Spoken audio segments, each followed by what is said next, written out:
Michael Jordan is not only the best basketball player, but he's the most exciting basketball player to ever play. Tatum fires away, pumps it in, 51 for Jason Tatum. The Big Three NBA podcast is powered by Prize Picks, the exclusive daily fantasy partner of the CLNS Media Network. Hello, everyone. Welcome to this episode of the Big Three NBA podcast. Your usuals are here, Sherrod Blakely, Gary Washburn. I'm Kwani Lunis. Let's start off the top. We're going to get into the NBA GM survey. Brad Stevens, of course, the GM here for the Celtics, but the Celtics overwhelmingly the 83% favorite to repeat. Only OKC, 13% in Dallas, 3% got votes besides Boston. Let's just react to that off the top, which, I mean, there's not really a question as to why that is, but what do you think that means? I was surprised it was that lopsided. I thought that there would be, some folks might have a little bit of love for the Knicks. Some folks might have a little love for what the Sixers are doing. But for them basically to say, the rest of y'all, fight for number two.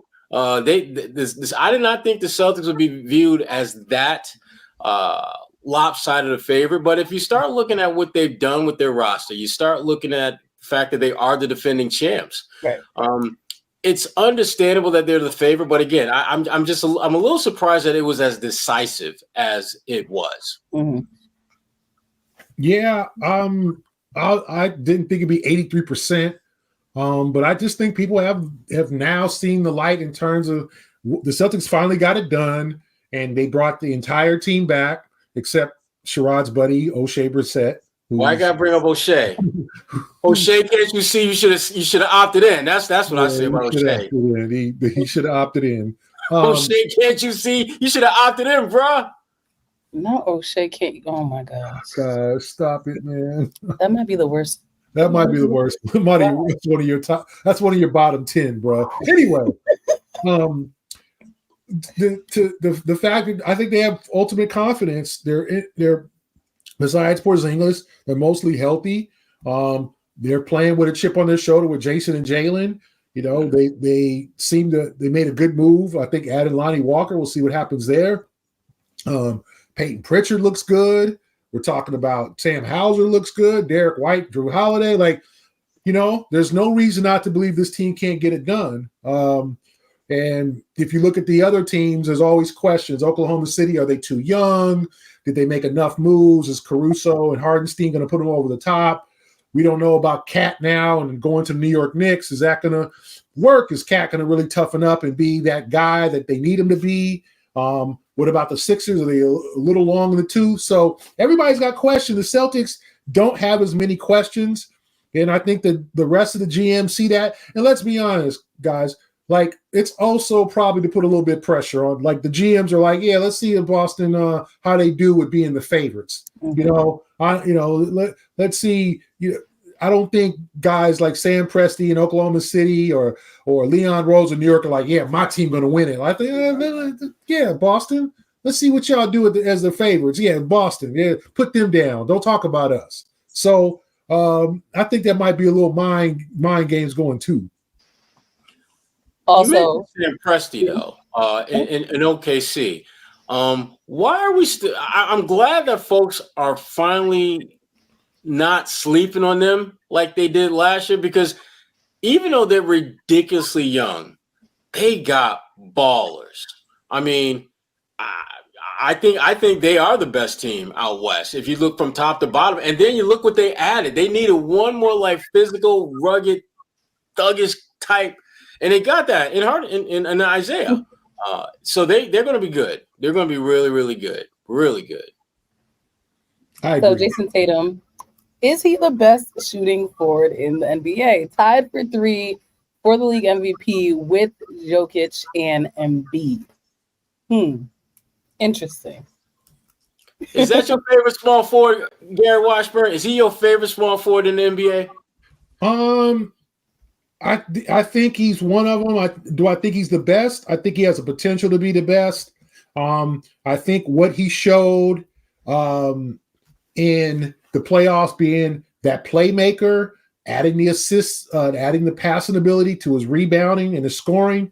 Yeah, I think he's a top, because if you look at the other candidates, Luka, I didn't know Luka was a small forward. I'd kind of call him a point guard, but hey, whatever. They want to call Luka a small forward. KD, we all love KD, prolific scorer. Doesn't, not a great playmaker, but still one of the prolific scorers. And then fifth, Jalen. 3% said Jalen. The same amount percent said Jason last year. So the pressure again is on Jason, but I do think he's a top small forward in the league. If you're considering Luka, I don't know, where does LeBron sit in there? Is LeBron not a small forward anymore? Or did LeBron not get a lot of votes? Medium forward. I don't know. LeBron, I still think he's kind of in that top 5 at least, right? Nah. Wow. Nah. I think at best he might be 4th or 5th, maybe. But to me, Tatum is that guy. Because I think when they're judging these players, I think you have to look at what they do in the regular season, because you can't control what happens in the playoffs. What do they do with the games that they are absolutely going to be able to play? Playoffs, you don't know, injuries or whatever it may be. But regular season is, I think, we should judge that on. And Tatum, regular season, best small forward. To me, it's really not that close. When you look at what he's able to do in terms of scoring, as you pointed out, Gary, his playmaking is dramatically improved.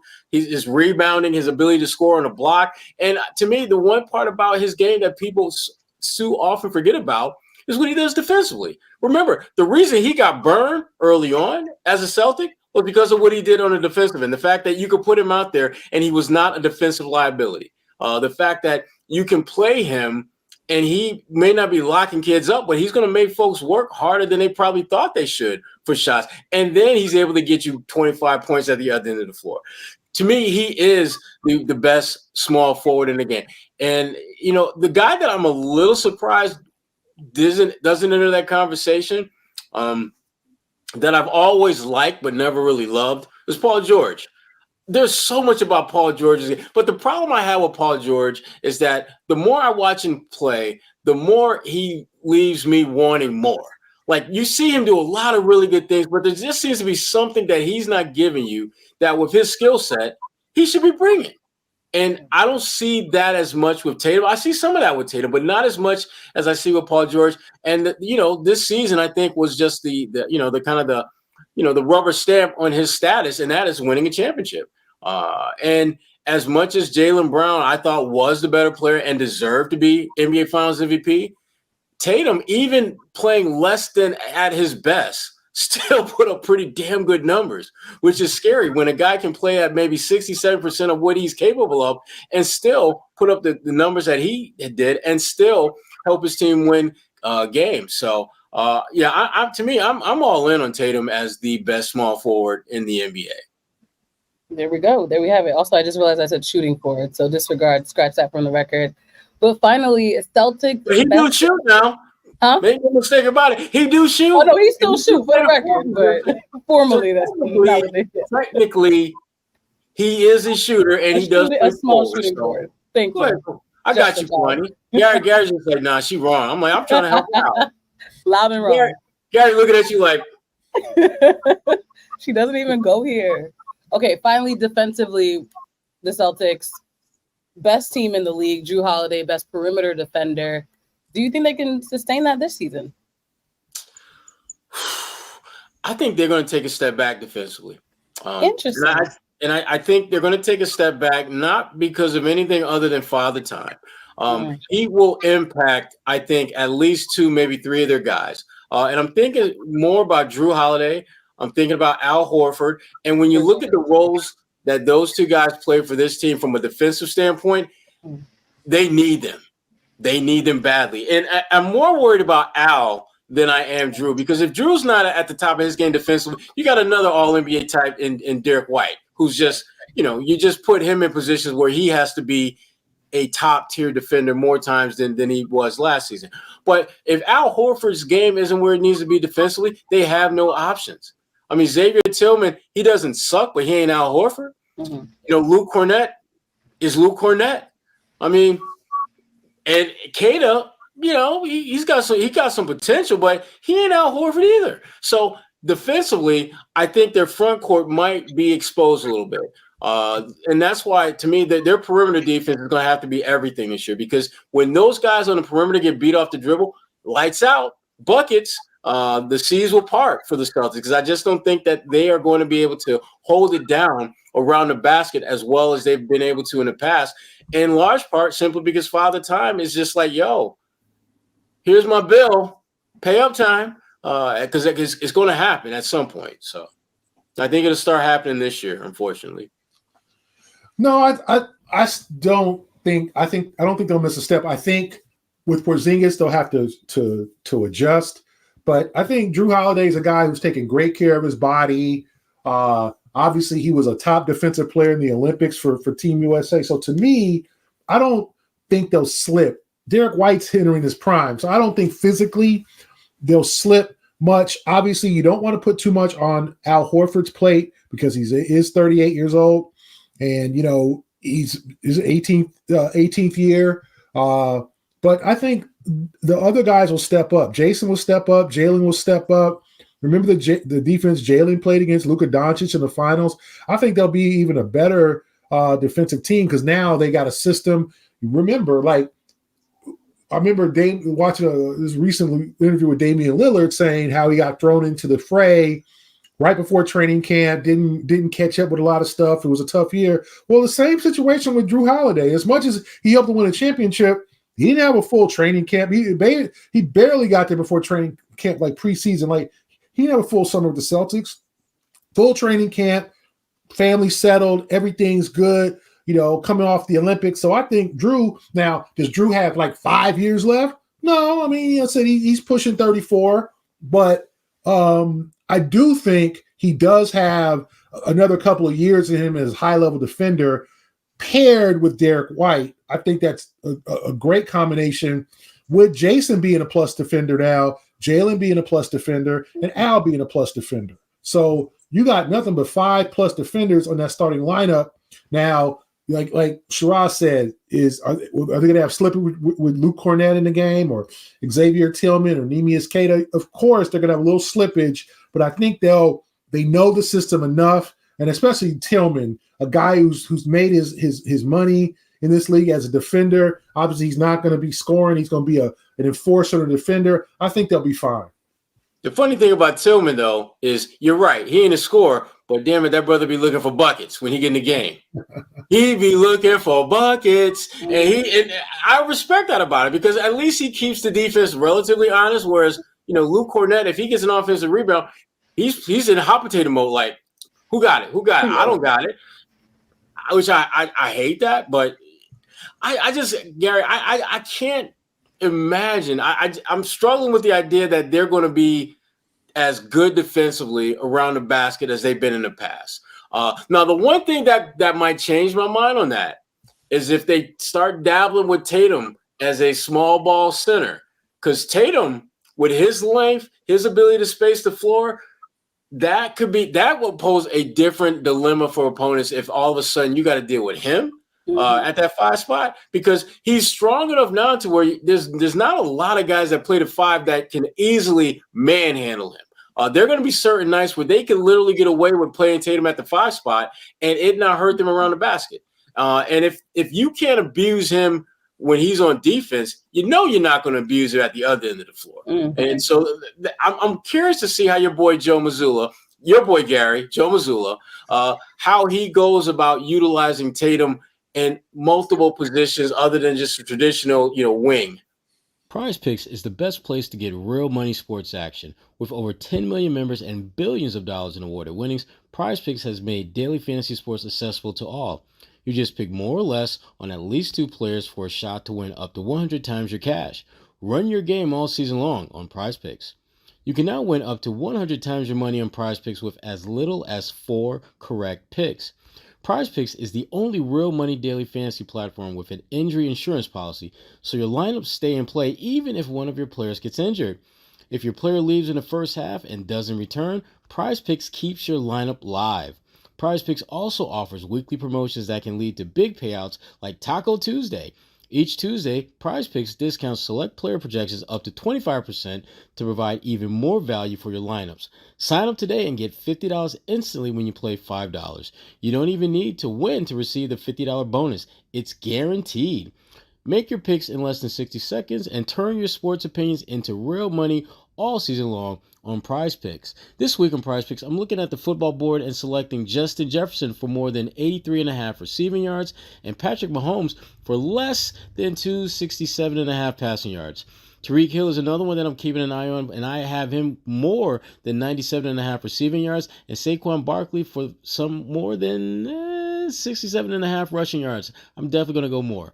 Download the app today and use code CLNS to get $50 instantly after you play your first $5 lineup. That's code CLNS to get $50 instantly after you play your first $5 lineup. Prize Picks, run your game. Well, I'm glad you brought up Joe Mazzulla because we're going to start with Eric Spoelstra, who was named, like, the 67% of the GMs voted him as the best head coach. We'll get into what exactly the results were for Mazzulla. That's a tease. But Eric Spoelstra being considered the favorite, OKC's 17%. So what did you two make of those two coaches being considered the best in the league, despite the fact that the Celtics literally just won? Talk about your boy Spoelstra, Garrick. I know that's your boy. Everyone's his boy. Everybody's my boy. Except O'Shea. That's my boy. Everybody, I think Spoelstra is a mastermind, but I think this is a real prove-it year for him. Miami, they made the finals as the eighth seed a couple years ago, so it's not like they slipped. Yeah. But last year was a disappointing year. The Celtics smashed them, injuries, the situation with Jimmy Butler, Tyler Hero getting hunted on defense, Terry Rozier getting hurt. This is one of those prove-it years for Eric Spoelstra. I think he's going to really have some things to do and say and some new wrinkles for the Miami Heat. I like Daigneault as a coach in Oklahoma City. He was the second best head coach. I think I need to see more out of him. Obviously, them losing, being the number one seed and then losing to Dallas in the second round. I didn't think he coached his best series. I don't know why, in all honesty, why Mazzulla did not get any votes. I mean, he got 5 coaches. Budenholzer got votes. Mm-hmm. I mean, really? It's disrespectful, to be honest. No championship. Budenholzer has not won a title. Sorry. He's not won a. He did win a title. Sorry, with Milwaukee. Now he's in Phoenix, but he's just coming back. He was fired in Milwaukee. Chris Finch, solid coach. Minnesota got smashed by Dallas in the Western Conference Finals. So I'm a little. I mean, if Mazzulla wants to use that as fuel, I would not blame him. As much as and I know he got ranked, but another poll is 11th best coach in the league, which he could see as being flattered that he's in the top, pretty much the top third of NBA coaches. But leading the team to a championship, he doesn't get one vote. If I'm him, I'm upset. I'm annoyed at least. I mean, he probably doesn't take it too personally. I said, I'm not a obviously Celtic hung, but I do think Mazzulla is a real top 5.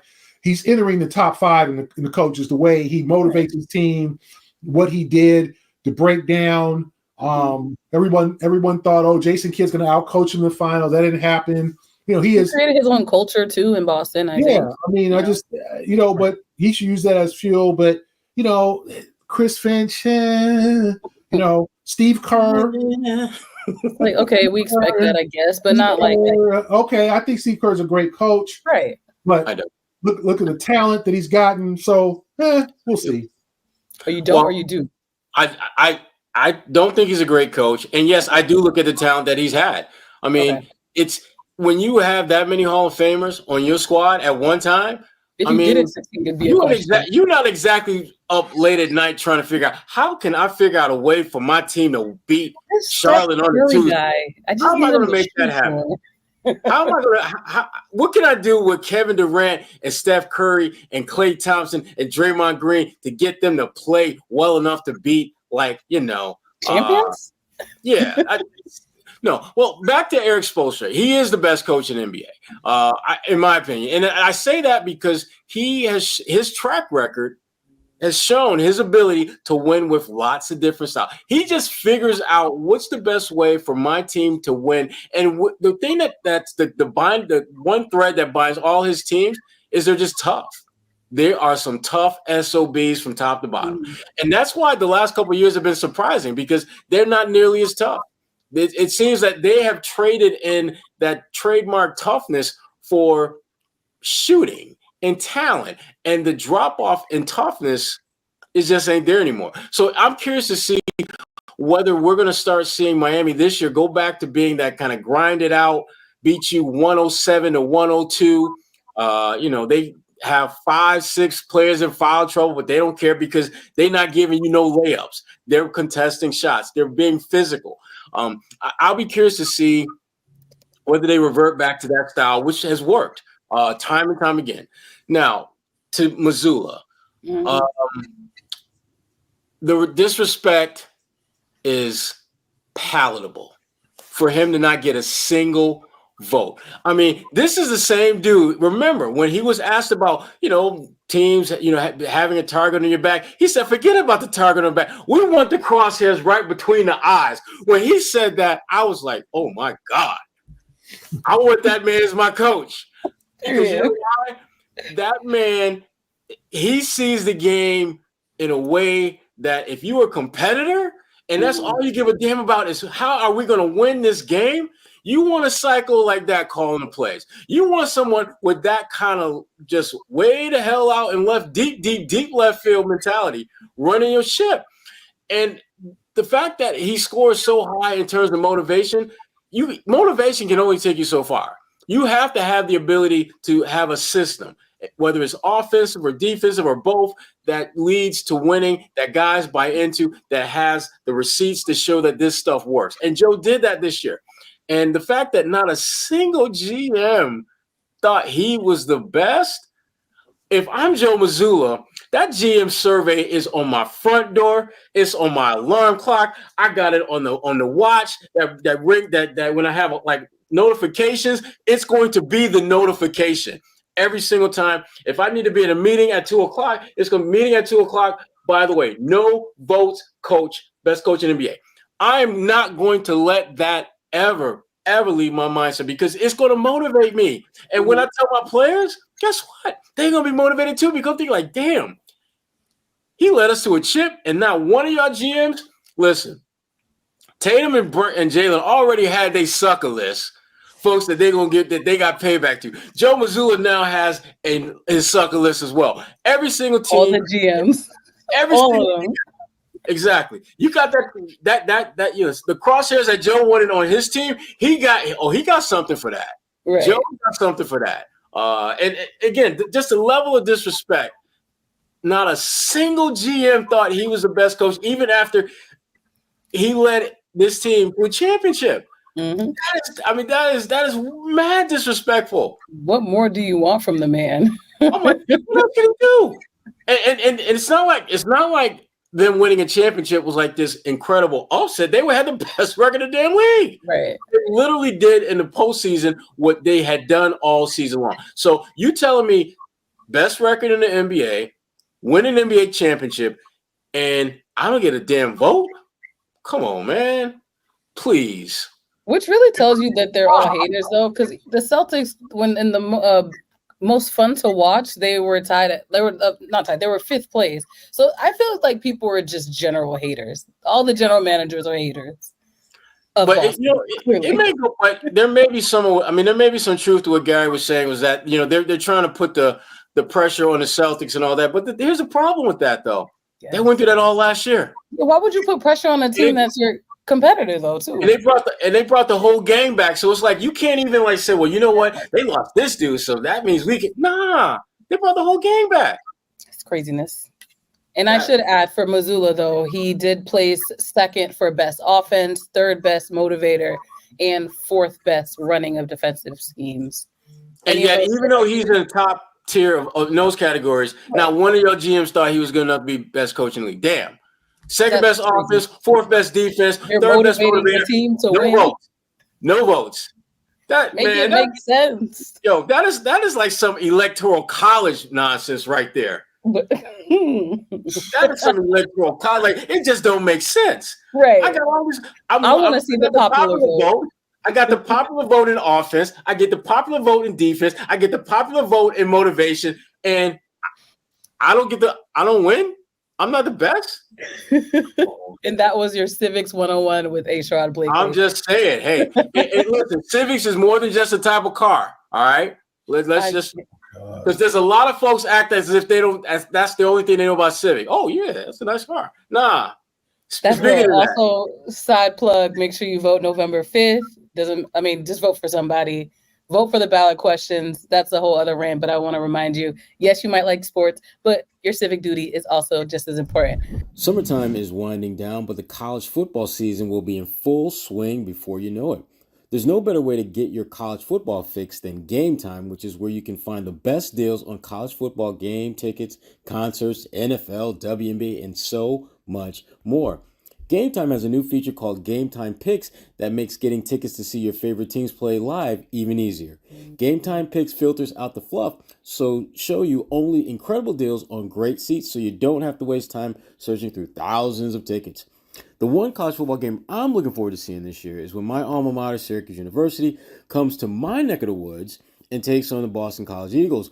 There's a great selection of seats starting as low as, get this folks, $3. That's right. $3 can get you in the building. Having the map of the stadium along with the different color-coded prices makes it super easy to find the best seats for your budget and not have to scramble all over the place on your app to do so. And you're covered by Game Time's lowest price guarantee, where Game Time will credit you 110% of the difference. Download the Game Time app, create an account, and use code CLNS for $20 off your first purchase. Terms apply. Again, create an account and redeem code CLNS for $20 off. Download Game Time today. What time is it? Game time. Moving on. Facts. Abu Dhabi, we talked about them last week. Dubai, the Celtics coming back to the U.S. with 2 wins under their belts. Still doesn't really need anything, but what did you guys make of it? Pray and Pritchard standing out, Tatum and Brown. We got to see them back on the floor as well, but what really resonated for both of you from that trip?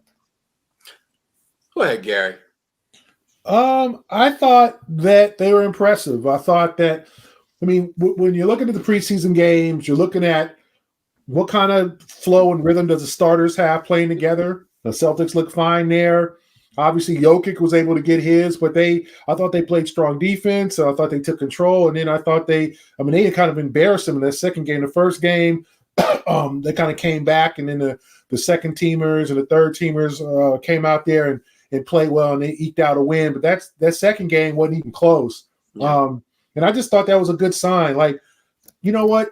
If they're keeping score, you're trying to win. Now, obviously, Tatum and Brown, they play 19 minutes, exactly what they wanted them to play in the preseason.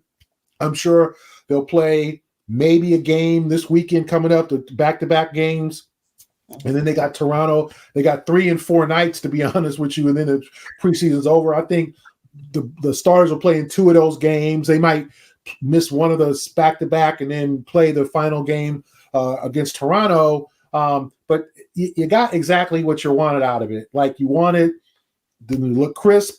Jason's 3-ball was going down. Jalen looked like, just that extra gear, the muscles, he put on the offseason, looked like that's kicking in, the athleticism. No Al Horford, so we'll see how that goes, whether he's going to play in the preseason or he'll make an appearance here and there. But I just thought it's exactly what you want. 2 dubs. You come home. We did what we're supposed to do. We beat a quality team that's trying to find, Denver's a team that's trying to figure themselves out too in terms of life without Kentavious Caldwell-Pope, entering Russell Westbrook, playing some new guys, Najee, some guys who haven't played before, played much before, getting them minutes, Hunter Tyson, guys that they're going to depend on. So it wasn't like Denver came out there to mess around. Denver was trying to win the game too. So, as much as, 2-0 is better than 0-2. You know what I'm saying? I just think you got to feel a little bit better coming back from a 14-hour flight 2-0 than you would 0-2. And I don't care if it's the preseason or not. You just want to straighten things out, get everything tight, make sure that you are ready for 2 weeks, a little less than 2 weeks, 13 days from now, the opening night against the Knicks. So I was impressed. I just thought they handled it right. They got the guys in. I was a little disappointed. I didn't see more Lonnie Walker. Lonnie didn't play great. He didn't shoot the ball well, but he definitely was. I thought he might be with that second unit trying to fit him in. More and more I see maybe he's going to head to the G League, which I just think is a stunning development for me. I just don't think he's a G League player. I think he's better than that. So maybe in the next 3 games, with 3 games left, you give him some more burn and you get him a long look to see if you want to add him to that 15th and final roster spot. So I think, but a lot of good things coming back. Everybody stayed healthy. Everybody felt good. Now you get a nice break. Now they get to practice, and they'll be back on the floor Saturday. Yeah, and Gary with that great mathematical tutorial, 2-0 is better than 0-2. Appreciate that. Wait, love that.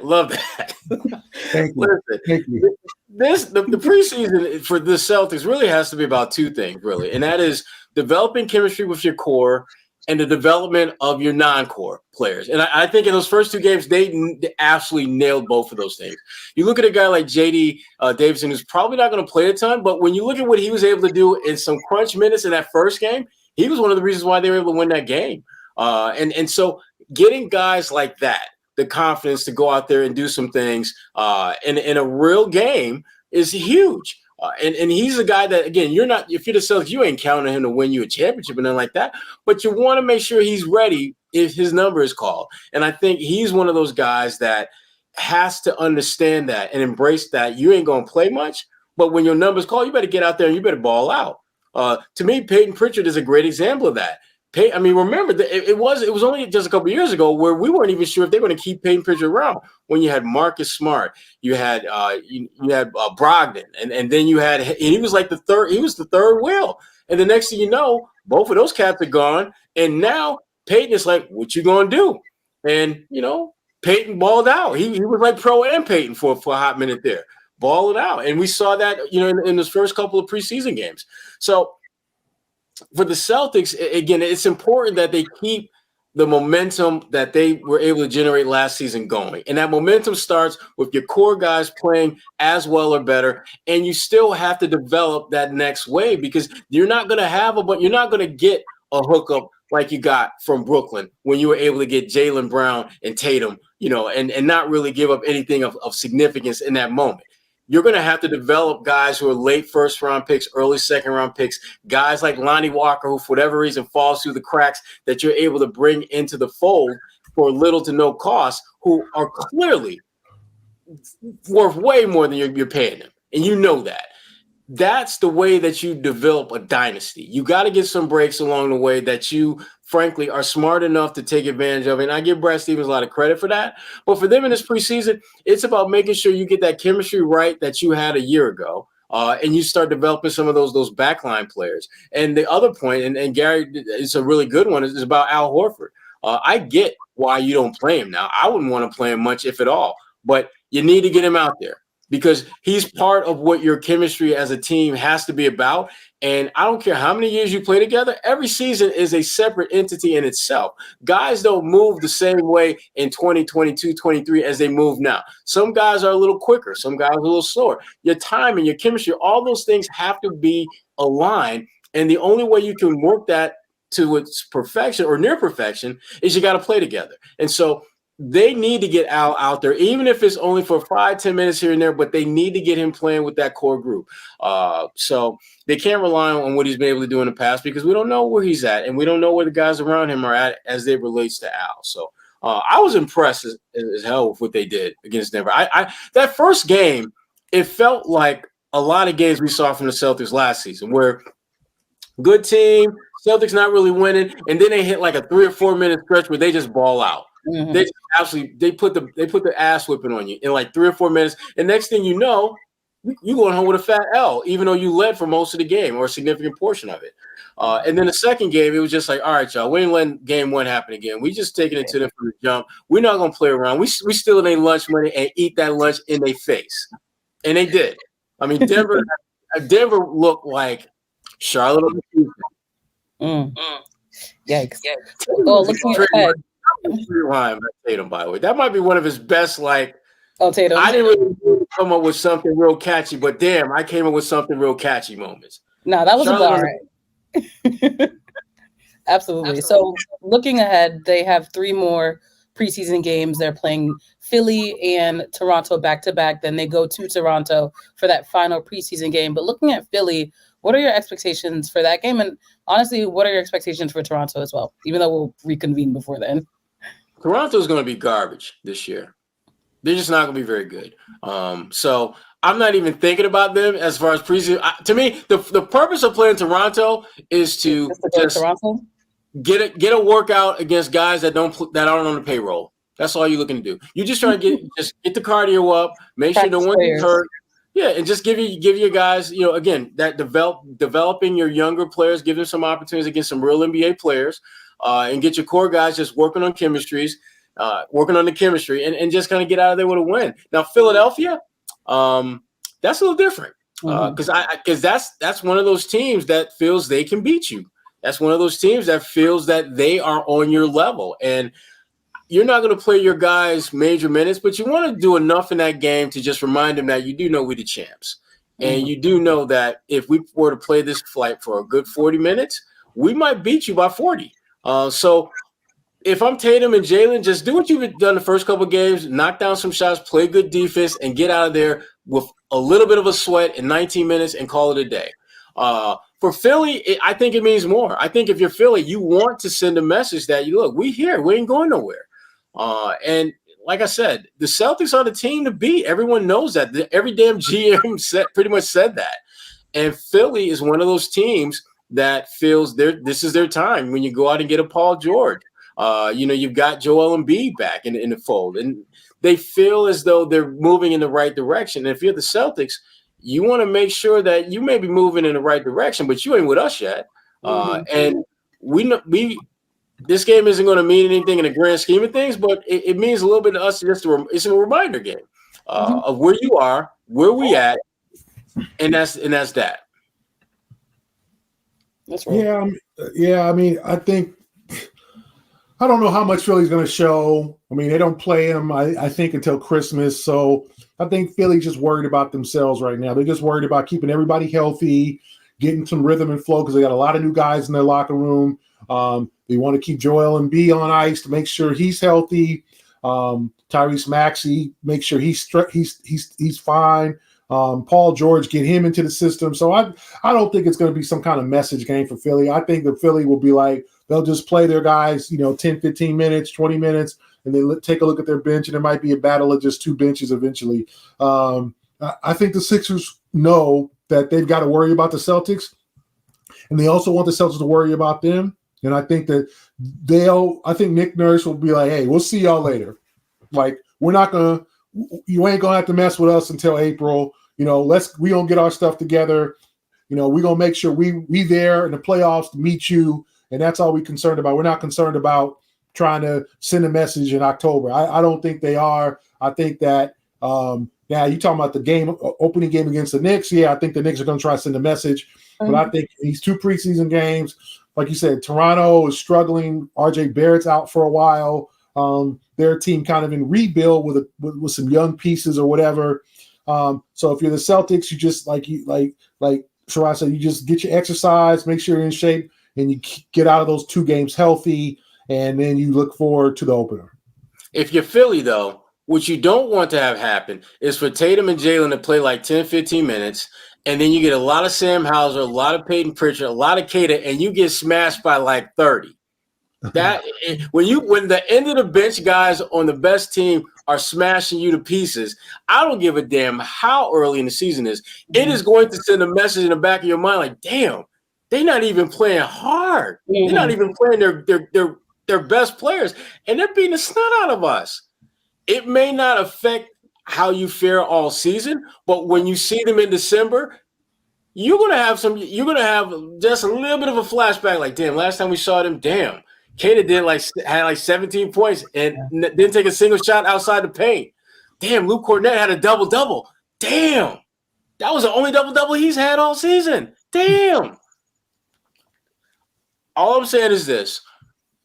if you're Philly, you want to stay healthy and do that. All that stuff Gary said is right, but you don't want to get embarrassed. Yeah. Even if it's a preseason game, you don't want to get embarrassed because the Celtics did that to a lot of teams last year. And to me, folks, if we're being honest, it might be a little bit triggering when because now all of a sudden you're thinking like, damn, they did this last year. They brought everyone back. They're doing it again. Oh, hell. What are we going to do? So I think Philly just needs to play a good game. You don't have to win. Just play a good game. So for those who want to watch, those games are this weekend, and we'll be back next week with more of the Big 3 NBA podcast. Any final words from the two of you? Buy Gary's book. We already talked about Gary's book. Actually, I have something. I interviewed Gary Washburn, the Gary Washburn, and that interview. How you get that interview, Kwani? It's an exclusive. You must have connections. Very well connected here in Boston. That will be dropping. Actually, by the time you listen to this, it will be online. So just go to NBC10Boston.com or YouTube and find our NBC10 Boston channel and watch it. Let me know what you think. You can learn about journalism and the Celtics and Gary's whole journey from LA to Boston. Not sure I'm literally walking away. I just want to get there. Oh, there we go. Okay, good. That's the book. That's what it looks like. This is why we're talking about Gary today. Yeah. It's a good book. It's a beautiful book. Well illustrated, well written. Great job. Again, if you're looking for holiday presents for your favorite NBA fan, might want to put that on the list. Yeah, put it on the list. Put it on the list. If you're well connected, maybe we could get Gary to autograph it for you.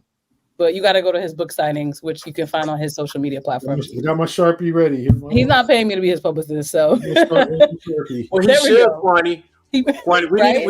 We need to work. We need to work on that contract, Kwani. Right. He should be paying you for this. Know your worth. If there's anything you leave this episode with, guys, know your worth.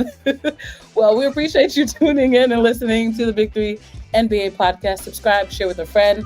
For Sherrod Blakely and Gary Washburn, I'm Kwani Lunis, and we appreciate your time.